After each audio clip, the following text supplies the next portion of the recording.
guys, jadi aku sama teman-teman akan bikin vlog tentang tugas irigasi dan bangunan air. Dan pertama-tama kita itu dari kelompok 3 beranggotakan 5 orang. Jadi saya salah satu kelompok itu, dan 4 teman saya akan memperkenalkan diri mereka sendiri untuk di selanjutnya. Jadi kita itu mendapatkan tugas lapangan dari suster untuk kunjungan ke area pertanian lahan kering dan juga lahan basah. Tapi dikarenakan maraknya virus corona, jadi kita memilih bikin vlog di rumah masing-masing.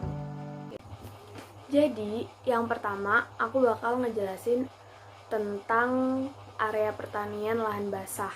Nah, area pertanian lahan basah itu sendiri adalah kolektivitas terhadap ekosistem yang dalam proses pembentukannya didominasi oleh air.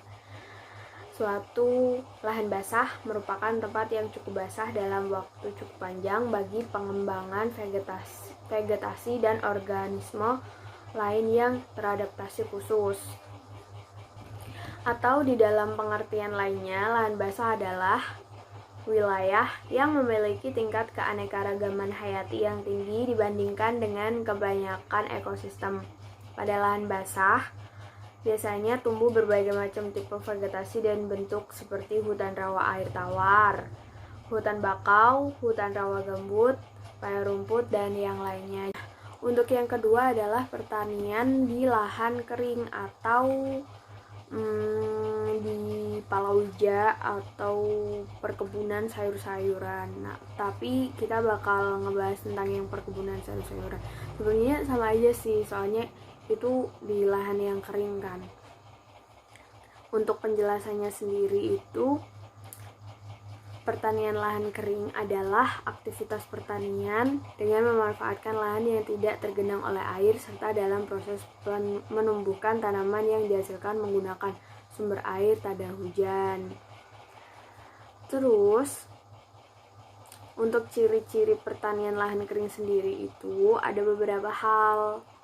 Yang pertama, iklim mediteran, yakni jatuhnya air hujan hanya pada saat musim gugur dan dingin. Yang kedua, iklim tropisme, ya ini hujan yang jatuh hanya pada musim panas. Dan yang terakhir itu iklim kontinental atau iklim yang dimana hujan jatuh sepanjang tahun.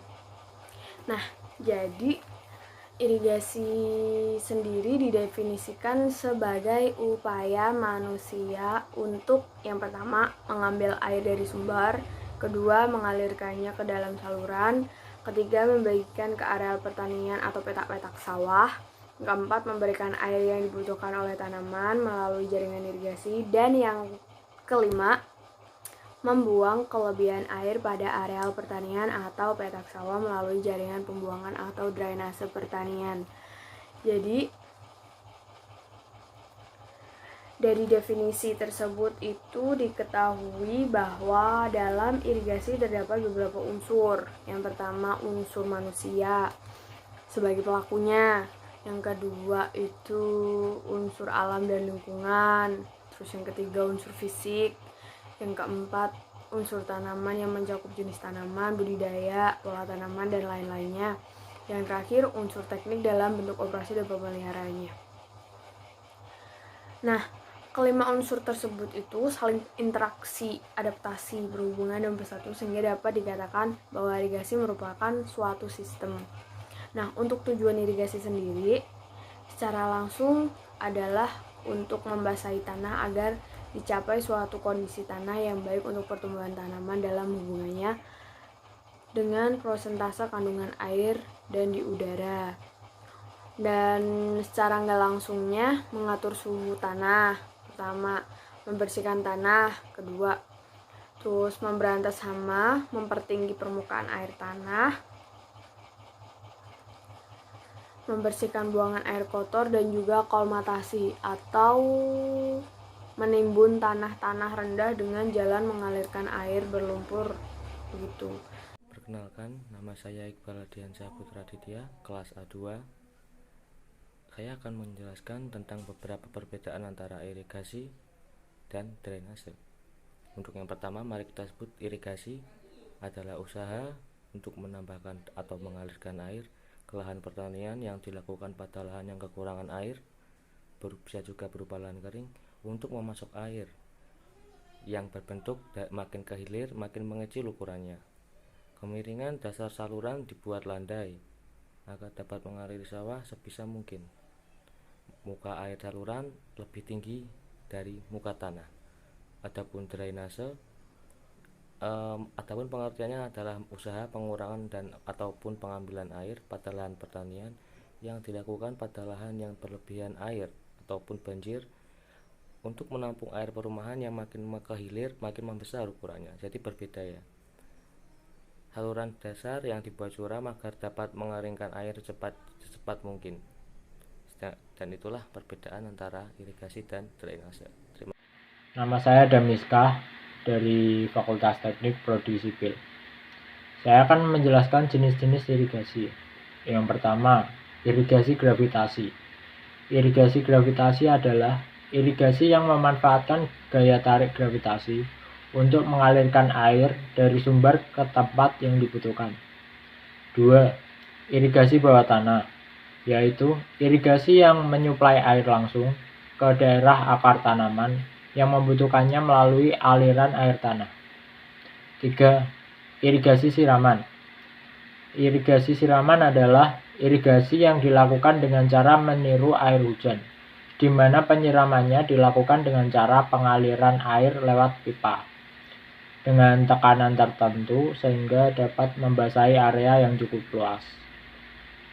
Terakhir, irigasi tetesan, yaitu irigasi yang prinsipnya mirip dengan irigasi siraman, tapi pipa tersiarnya dibuat melalui jalur pohon dan tekanannya lebih kecil karena hanya menetes saja.